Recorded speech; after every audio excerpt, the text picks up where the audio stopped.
सभे मगहिया भाई बहन के भुलेटन काका के राम राम आथिन मगहिया खबर में सुनथिन देश दुनिया के खबर।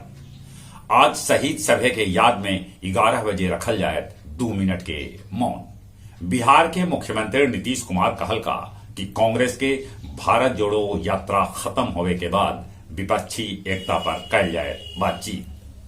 राहुल गांधी कश्मीर के लाल चौक पर फहरौलन तिरंगा। एक साथे भारत जोड़ो यात्रा खत्म हो गए। भाजपा के बिहार प्रभारी विनोद तावड़े कहल का कि कोई सूरत में भाजपा जदयू से गठबंधन न करत। ऊर्जा मंत्री विजेंद्र यादव कहल का कि बिहार महंग बिजली खरीद रहा है, देश में बने के चाहिए 1 nation 1 tariff. Bihar board 9200 school के देलक 11 अंक के नया कोड। नेपाल के जंगल से भटकल हाथी वीटीआर जंगल में मचा रहलन है उत्पात। उड़ीसा के स्वास्थ्य मंत्री नवकिशोर दास के एएसआई मारल 2 गोली, उनकर हो गए मौत। ब्रिटेन के प्रधानमंत्री ऋषि सुनक कंजरवेटिव पार्टी के अध्यक्ष नदीम जहावी के कैलन बर्खास्त। ईरान में 5.9 तीव्रता के भूकंप आयल, जकरा में 3 आदमी के है मौत के खबर। पाकिस्तान में पेट्रोल और डीजल के कीमत में एक 35 रुपया के कर देवल गेल वृद्धि। अमेरिका के पूर्व राष्ट्रपति डोनाल्ड ट्रंप 2024 के राष्ट्रपति चुनाव लेल कर रहलन है तैयारी।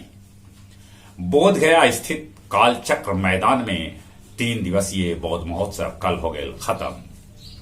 कल गया जी पहुंचत भारत गौरव ट्रेन।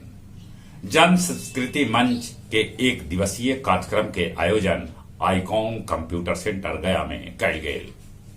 बांके बाजार के प्रखंड प्रमुख उर्मिला देवी के रिम्स में हो गए मौत। अब कुछ खेल समाचार। अंडर 19 T20 महिला विश्व कप जीतल भारतीय महिला टीम। खिलाड़ी रचलन इतिहास। प्रधानमंत्री नरेंद्र मोदी देलन खिलाड़ी सभे के बधाई। भारत दोसरका T20 में न्यूजीलैंड के 6 विकेट से हरा के सीरीज कर लेलक बराबर। ऑस्ट्रेलियाई ओपन में रिकॉर्ड 10वां बेर जीत हासिल कैलन नोवाक जोकोविच। हॉकी विश्व कप के फाइनल जर्मनी बेल्जियम के 5-4 से हरा के जीतल। नीदरलैंड ऑस्ट्रेलिया के 3-1 से हरा के कांस्य पदक जीतल। खेलो इंडिया युवा महोत्सव भोपाल में शुरू।